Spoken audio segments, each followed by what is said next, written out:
মাঝে মাঝে আমি নিজে অবাক হই, আমরা অবাক হই আর কি। আমরাই তো সবচেয়ে বেশি সংস্কার করেছি, রাজনৈতিক সরকার দিয়েই তো আপনার ফাঁসিগুলো দিয়েছে। আমরা এবং জামাত ইসলাম সবচেয়ে বেশি এফেক্টেড হয়েছে। সমালোচনা করলেই তো হবে না, আমরা এটার সম্পর্কে আমাদের ভাবনাটা কি, আমরা কিভাবে আপনার এই মূল্য বৃদ্ধিটাকে দেখছি বা আপনার কর বৃদ্ধিটাকে দেখছি, সেটাকে আপনার এই সমস্যার সমাধানে সেই প্রস্তাব নিয়েও আমরা আসবো। আমরা এই সময়টা আপনাদেরও একটা ভূমিকা আমরা আশা করি, সেই ভূমিকা হচ্ছে ইতিবাচক ভূমিকা, যে অর্থাৎ শুধু সমালোচনার জন্য সমালোচনা নয়, আপনার এই জিনিসটা আমাদের সবসময় এখন সময়টা আপনার খুবই সেন্সিটিভ সময়, খুবই গুরুত্বপূর্ণ সময়। আমরা জাতি এখন একটা আপনার অত্যন্ত ক্রান্তিকালে অবস্থান করছি। এখন এর থেকে এই গণতন্ত্রের উত্তরণের যে পথটা, এই পথটাকে আমরা কোনো মতেই যেন আপনার এটাকে খুব বেশি বাধাগ্রস্ত না করি, সেই আহ্বানটা আমাদের সকলের প্রতি থাকছে। জাতীয় সংসদ নির্বাচনের পূর্বে স্থানীয় সরকার নির্বাচনের কোনো প্রশ্নই ওঠে না, কারণ এখন তো ফোকাসটা পুরো দেশের, পুরো জাতির হচ্ছে আপনার এই জাতীয় সংসদ নির্বাচনের উপরে।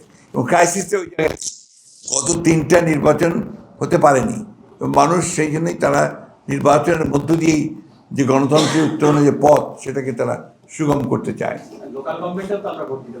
না, local government is not the, মানে ওইটা তো আপনার জাতির সমস্যার সেই করেন আপনার। কেউ না বুঝলেও আমরা আপনার প্রয়োজন বুঝি, আর তাই তো অত্যাধুনিক ফিচার সম্বলিত বিভিন্ন সাইজ আর কালারের 250-টিরও বেশি ডিজাইন অপশন নিয়ে ওয়ালটন স্মার্ট ফ্রিজ বোঝে আপনার প্রয়োজন।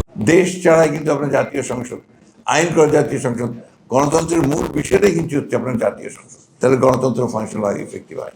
সবই তো তৈরি আছে, এবং নির্বাচন কমিশন বলেছে যে আমরা রেডি, নির্বাচন করার জন্য আমরা তৈরি আছি, এবং তারা জাতীয় সংসদ নির্বাচন করার জন্যই তৈরি আছে, এবং তারা পরিষ্কার করে বলে দিয়েছে যে দুটো নির্বাচন একসাথে সম্ভব না। সুতরাং এটা আজকে জাতির স্বার্থে, মাঝে মাঝে আমি নিজে অবাক হই, আমরা অবাক হই আর কি। এরকম একটা ক্রিটিক্যাল মোমেন্টে জাতীয় সংসদ নির্বাচন ছাড়া অন্য নির্বাচন করার চিন্তাটা আসে কোত্থেকে? এটা গেল 1 নম্বর। 2 নম্বর, নির্বাচন পেছানোর চিন্তাটাই বা আসে কোত্থেকে? কারণ এটা তো আপনার একদম প্রথম ব্যাপার। আপনি দেশকে যদি রেল লাইনের উপর ঠিক তুলতে চান, সংস্কার তো আছে, সংস্কার চলমান প্রক্রিয়া। আমরাই যে সংস্কারের সবচেয়ে বড় আপনার মানে আপনার তৈরি করেছি। সেই কবে 2016-তে আমরা আপনার ভিশন দিয়েছি, দফা দিয়েছি, প্রতিটি আপনার দফার মধ্যে তো সংস্কার, আর সংস্কার চলমান প্রক্রিয়া। আমরাই তো সবচেয়ে বেশি সংস্কার করেছি, রাজনৈতিক সরকার দিয়েই তো আপনার ফাঁসিগুলো দিয়েছে, তাই না? সুতরাং আপনার বিচার তো রাজনৈতিক সরকাররা করে। সবচেয়ে কথা হচ্ছে যে আপনি সবার আগে যে ফ্যাসিজম বলছেন, আপনারা fascism against home? Against BNP. আমাদের উপরে যে ফ্যাসিস্ট অত্যাচার, নির্যাতন কার উপর হয়েছে? কারোর উপর হয় না।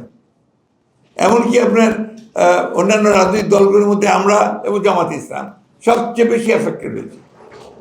আমাদের উপরে তো অত্যাচারটা সবচেয়ে বেশি হয়েছে।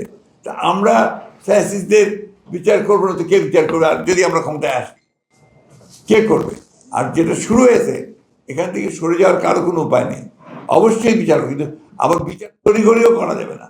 তড়িঘড়ি করলে ওই বিচার কিন্তু প্রশ্নবিদ্ধ হয়ে যাবে। সুতরাং এটা একটা প্রক্রিয়া যেটা চলবে, এবং সেটাকে অবশ্যই আমরা শেষ করব।